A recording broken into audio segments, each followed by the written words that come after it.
ನಿರಂತರ ಅಭಿವೃದ್ಧಿಯಾಗಬೇಕು ಅಂತ ಹೇಳಿ ಪ್ರತಿಯೊಂದು ಮಾಡಿ ಸಣ್ಣ ಮಟ್ಟದಲ್ಲಿ ಆರಂಭಿಸಿದ್ದು ದಿನೇ ಆಗುವಂತಹ ಗುಂಪುಗಳ ಆಯ್ಕೆ ಮಹಿಳಾ ಸಬಲೀಕರಣಗಳು ಸುಮಾರು ಅದರಲ್ಲಿ 1,58,000 ಸದಸ್ಯರು ನಮ್ಮೊಂದಿಗೆ. ಧರ್ಮಸ್ಥಳ ಸಂಸ್ಥೆಯಲ್ಲಿ ಸಂಘಗಳ ಖಾತೆಗಳನ್ನು ಬ್ಯಾಂಕಿಗೆ ನಲ್ಲಿ ತೆರೆದು ಅವರಿಗೆ ಅಲ್ಲಿ ವ್ಯವಹಾರಗಳು ಮಾಡುವಂಥದ್ದು. ಪೂಜ್ಯ ಧರ್ಮಾಧಿಕಾರಿಗಳ ಚಿಂತನೆ ಏನು ಅಂತ ಕೇಳಿದ್ರೆ, ಒಂದು ಹೊತ್ತಿನ ಊಟಕ್ಕೂ ಕಷ್ಟ ಇರುವ ಕುಟುಂಬಗಳಿಗೆ ಒಂದು ದಿನ ಊಟ ಹಾಕಬಹುದು, ಆದ್ರೆ ಅವರ ಅನ್ನವನ್ನು ನಿರಂತರವಾಗಿ ಅವರೇ ಸಂಪಾದಿಸಬೇಕು, ಅವರ ಸ್ವಂತ ಕಾಲಿನ ಮೇಲೆ ನಾವು ನಿಲ್ಲಬೇಕೆಂಬ ಚಿಂತನೆಯೊಂದಿಗೆ ಈ ಕಾರ್ಯಕ್ರಮವನ್ನು ಹಮ್ಮಿಕೊಂಡಿದ್ದಾರೆ.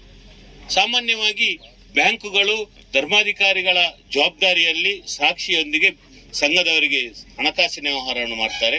ಸಂಘದವರು ಕೂಡ ಈ ಜಿಲ್ಲೆಯವರು ಬಹಳ ಗೌರವದಿಂದ ಅದರ ವ್ಯವಹಾರಗಳನ್ನು ಮಾಡ್ತಾ ಇದ್ದಾರೆ. ಬಹುಶಃ ಅದಕ್ಕೋಸ್ಕರ ನಾನು ಈ ಜಿಲ್ಲೆಯ ಎಲ್ಲ ನಮ್ಮ ಯೋಜನೆ ಬಂಧುಗಳಿಗೆ ಅಭಿನಂದನೆಗಳನ್ನು ಸಲ್ಲಿಸ್ತೇನೆ. ಇನ್ನೊಂದು ಹಂತದಲ್ಲಿ ನೋಡುವಾಗ ಸ್ವಸಹಾಯ ಸಂಘಗಳು ಅದರ ಹಣಕಾಸಿನ ವ್ಯವಹಾರ ಆದ್ರೆ, ಸಮುದಾಯ ಅಭಿವೃದ್ಧಿಯೊಟ್ಟಿಗೆ ವೈಯಕ್ತಿಕ ಕುಟುಂಬಗಳಿಗೆ ನೆರವು. ಸುಮಾರು ನಮ್ಮ ಜಿಲ್ಲೆಯಲ್ಲಿ ಸರ್ ನಾವು ಹೈಯರ್ ಎಜುಕೇಶನ್ ಮಾಡುವ 580 ಮಕ್ಕಳಿಗೆ ಈ ವರ್ಷ 400ರಿಂದ ಪ್ರತಿ ತಿಂಗಳು 1,000 ತನಕ ಮಾಸ ಶಿಷ್ಯ ವೇತನಗಳನ್ನು ಕೊಡ್ತಾ ಇದ್ದಾರೆ. ಸುಮಾರು 670 ಕುಟುಂಬಗಳಿಗೆ ಒಂದು ಹೊತ್ತಿನ ಊಟಕ್ಕೂ ಕಷ್ಟ ಇದೆ ಅಂತ ಹೇಳುವ ನಿರ್ಗತಿಕರಿಗೆ ಪ್ರತಿ ತಿಂಗಳು 1,000 ರೂಪಾಯಿ ಅವರಿಗೆ ಮಾಸಾಸನ, ಅದರೊಟ್ಟಿಗೆ ಸುಮಾರು 3 kg ಅವರಿಗೆ ಸಿರಿಮಿಲೇಟಿನ ಮಿಕ್ಸ್ಗಳು, ಅವರಿಗೆ ಉಡುಪುಗಳನ್ನು ಕೊಡುವಂತದ್ದನ್ನು ಪೂಜ್ಯ ಧರ್ಮಾಧಿಕಾರಿಗಳು ಮಾಡ್ತಾ ಇದ್ದಾರೆ. ಈ ವರ್ಷ ನಾವು 8 ವಾತ್ಸಲ್ಯ ಮನೆಗಳು ನಿರ್ಗತಿಕರಿಗೆ ಮನೆ ಇಲ್ಲ ಸಂದರ್ಭದಲ್ಲಿ ಅವರ ಜೀವನದ ಕೊನೆಯ ಆಶೆಯಾಗಿ ಅವರಿಗೆ ಒಂದು ಮನೆ ನಿರ್ಮಾಣದ ಕೆಲಸಗಳನ್ನು ಈ ವರ್ಷ ಮಾರ್ಚಿನ ಒಳಗೆ ನಾವು ಪೂರ್ತಿಗೊಳಿಸಿದ್ದೇವೆ. ಸಮುದಾಯ ಅಭಿವೃದ್ಧಿ ಕಾರ್ಯಕ್ರಮ ನಮ್ಮ ಊರಿನ ಬಂಧುಗಳು ಯಾವುದೇ ದೇವಸ್ಥಾನಗಳನ್ನು ರಚನೆ ಮಾಡಲಿ, ಸಮುದಾಯ ಭವನಗಳನ್ನು ಮಾಡಲಿ, ಧರ್ಮಸ್ಥಳದಿಂದ ನಿರಂತರವಾಗಿ ಅನುದಾನಗಳು ಬರ್ತದೆ. ಬಹುಶಃ ಪೂಜ್ಯರ ಚಿಂತನೆ ಏನು ಅಂತ ಕೇಳಿದ್ರೆ, ಧರ್ಮಸ್ಥಳ ಎಂಬುದು ಧರ್ಮಸ್ಥಳಕ್ಕೆ ಮಾತ್ರ ಸೀಮಿತ ಆಗಬಾರ್ದು. ಅದರ ಪ್ರಸಾದ ನೀವೆಲ್ಲ ಕಷ್ಟ ಅಂತ ಬರುವಾಗ ಸ್ವಾಮಿಗೆ ಅಂತ ಹೇಳಿ ಕಾಣಿಕೆಯನ್ನು ಹಾಕ್ತೀರಿ. ಬಹುಶಃ ಆ ಕಾಣಿಕೆಯನ್ನೇ ಕೆರೆ ನೀರನ್ನು ಕೆರೆಗೆ ಚೆಲ್ಲಿದ ಹಾಗೆ ಬಹುಶಃ ಪೂಜ್ಯ ಧರ್ಮಾಧಿಕಾರಿಗಳು ಅದರಿಂದಲೇ ಜನಸಾಮಾನ್ಯರ ಅಭಿವೃದ್ಧಿಯನ್ನು ಮಾಡ್ತಾ ಇದ್ದಾರೆ. ಈ ವರ್ಷ ಇದು ತಾಲೂಕಿಗೆ 11 ಬಂದಿದೆ. ನಮ್ಮ ಜಿಲ್ಲೆಗೆ 87 ದೇವಸ್ಥಾನ ಮತ್ತೆ ಸಮುದಾಯ ಅಭಿವೃದ್ಧಿಗಳಿಗೆ ಅನುದಾನಗಳು ಬಂದಿದೆ. ರುದ್ರಭೂಮಿಯ ಅಭಿವೃದ್ಧಿಗಳು ಹುಟ್ಟಿನಿಂದ ಸಾವಿನ ತನಕ ಕೂಡ ಗ್ರಾಮಾಭಿವೃದ್ಧಿ ಯೋಜನೆಯ ಕಾರ್ಯಕ್ರಮ ಇದೆ. ಬಹುಶಃ ಅತ್ಯಂತ ಪ್ರೀತಿಯ ಕಾರ್ಯಕ್ರಮ ನಮ್ಮೂರು ನಮ್ಮ ಕೆರೆ ಕಾರ್ಯಕ್ರಮ. ನಮ್ಮ ಜಿಲ್ಲೆಯಲ್ಲಿ ಇದು 24ನೇ ಕೆರೆ. ಬಹುಶಃ ನಮ್ಗೆ ಬಹಳ ಹೆಮ್ಮೆ ಅಂತ ಅನಿಸ್ತದೆ.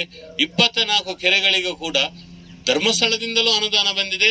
ಆದ್ರೆ ಊರವರು ಮಾತ್ರ ಬಹಳಷ್ಟು ಅವರ ಟ್ರ್ಯಾಕ್ಟರ್ ಅನ್ನು ಕೊಟ್ಟು ಮಣ್ಣು ಸಾಗಿಸಿ ಅವರ ಹೊಲಗಳಿಗೆ ಮಣ್ಣನ್ನು ಹಾಕಿ, ಹೆಚ್ಚುವರಿ ಇದ್ದ ಮಣ್ಣುಗಳನ್ನು ಪಂಚಾಯಿತಿಯವರ ಮೂಲಕ ರಸ್ತೆಗಳಿಗೆ ಹಾಕಿ ಅಲ್ಲಿ ಗಿಡ ಮರಗಳನ್ನು ನೆಟ್ಟು ಬಹಳ ಸಮೃದ್ಧಿಯಾಗಿ ಆ ಕೆಲಸಗಳನ್ನಾಗಿದೆ. ಬಹುಶಃ ಬಹಳ ಸಂತೋಷದಿಂದ ಈ ಕಾರ್ಯಕ್ರಮಗಳ ಭಾಗವಹಿಸ್ತೇನೆ.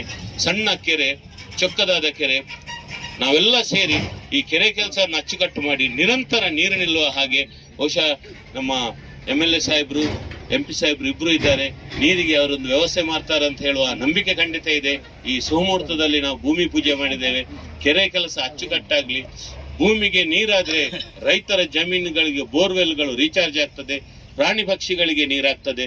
ನಾವು ಸುತ್ತಲೂ ಹಣ್ಣಿನ ಗಿಡಗಳನ್ನು ಊರವರು ಸೇರಿ ನೆಡುವ, ಇದು ಮಾದರಿ ಕೆರೆಯನ್ನಾಗಿ ಇಡೀ ನಮ್ಮ ಜಿಲ್ಲೆಗೆ ಈ ಕೆರೆಯನ್ನು ಮಾದರಿಯನ್ನಾಗಿ ಮಾಡುವ. ಅದಕ್ಕೆ ಮುಖ್ಯವಾಗಿ ನಮ್ಮ MP ಸಾಹೇಬ್ರು ಹೇಳಿದ ಹಾಗೆ, MLA ಸಾಹೇಬ್ರು ಹೇಳಿದ ಹಾಗೆ ಊರವರ ಸಹಕಾರ ಬಹಳ ಮುಖ್ಯ. ಪೂಜ್ಯ ಧರ್ಮಾಧಿಕಾರಿಗಳು ಒಂದು ಮಾತನ್ನು ಹೇಳ್ತಾರೆ. ಇದು ನನ್ನ ಎದುರುಗಡೆ ನಡೆದಂತಹ ಘಟನೆ. ಸುಮಾರು ವರ್ಷಗಳ ಹಿಂದೆ ನಾನು ಧರ್ಮಸ್ಥಳದಲ್ಲಿದ್ದೆ. ಒಂದು ಊರಿನ ತಂಡ ಅಲ್ಲಿ ಧರ್ಮಸ್ಥಳಕ್ಕೆ ಬಂದ್ರು, ಪೂಜ್ಯರ ಆಶೀರ್ವಾದ ತಕೊಂಡು ಹೋಗ್ಲಿ.